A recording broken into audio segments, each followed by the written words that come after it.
بسم الله الرحمن الرحيم. عن جابر رضي الله تعالى عنه قال قال رسول الله صلى الله تعالى عليه وسلم في الحديث: كلي هذا وأهدي فإن الناس أصابتهم مجاعة. رواہ البخاری۔ حضرت جابر رضی اللہ تعالیٰ عنہ غزوہ خندق کے دنوں کے واقعات بیان کرتے ہوئے ارشاد فرماتے ہیں کہ میں نے نبی کریم صلی اللہ علیہ وسلم اور صحابہ کرام میں دیکھا کہ کئی دنوں سے کچھ نہیں کھایا، تو میں اپنی گھر والی کے پاس آیا اور میں نے کہا کہ حضور علیہ الصلوۃ والسلام نے کچھ دنوں سے کچھ نہیں کھایا، تو کیا کچھ ہے گھر میں کھانے کے لیے؟ تو انہوں نے کہا ہاں، کچھ تھوڑے جو پڑے ہیں اور بکری کا ایک بچہ ہے۔ تو پھر انہوں نے اس کو ذبح کر لیا، جو کا آٹا بنا لیا۔ میں حضور کی خدمت میں حاضر ہوا، میں نے عرض کیا یا رسول اللہ، تو عیم لی، تھوڑا سا کھانا ہے، گھر والوں نے بنایا ہے، اگر آپ تشریف لے آئیں، 2-3 صحابہ آ جائیں تو 3-4 لوگوں کو کافی ہو جائے گا۔ تو حضور علیہ الصلوۃ والسلام نے تفصیل پوچھی، کم ہوا ہے کتنا؟ فذکرت لہ، میں نے ذکر کر دیا کہ تھوڑے سے جو کا آٹا بنایا ہے اور ساتھ میں ایک بکری کا چھوٹا بچہ ذبح کیا ہے۔ حضور نے فرمایا کثیر طیب، بہت ہے۔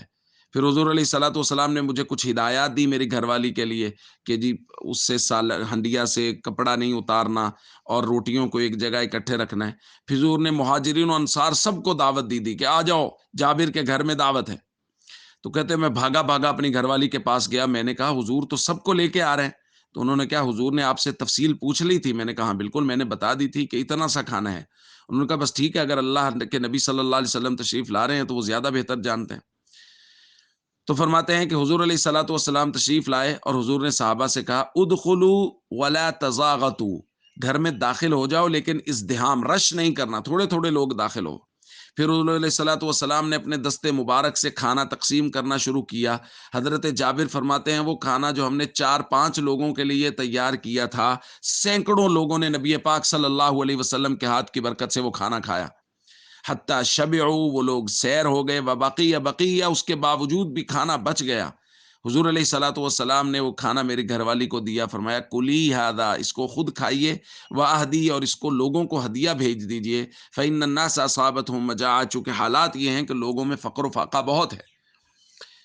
دوستو، نبی کریم صلی اللہ علیہ وسلم کے معجزات سے کتب سیر و کتب احادیث بھری پڑی ہیں، لیکن ہمارے لیے درس کیا ہے مختلف معجزات میں؟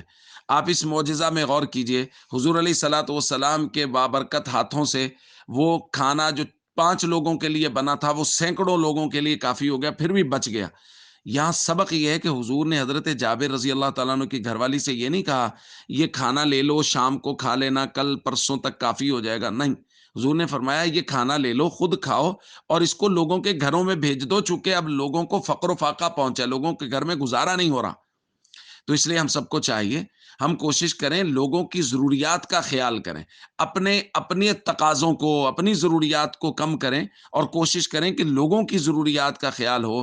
کم از کم یہ کہ پیٹ بھر لوگ کھانا تو کھا لیں، جیسا کہ نبی کریم صلی اللہ علیہ وسلم نے ہمیں تلقین کی ہے۔ السلام علیکم ورحمۃ اللہ وبرکاتہ۔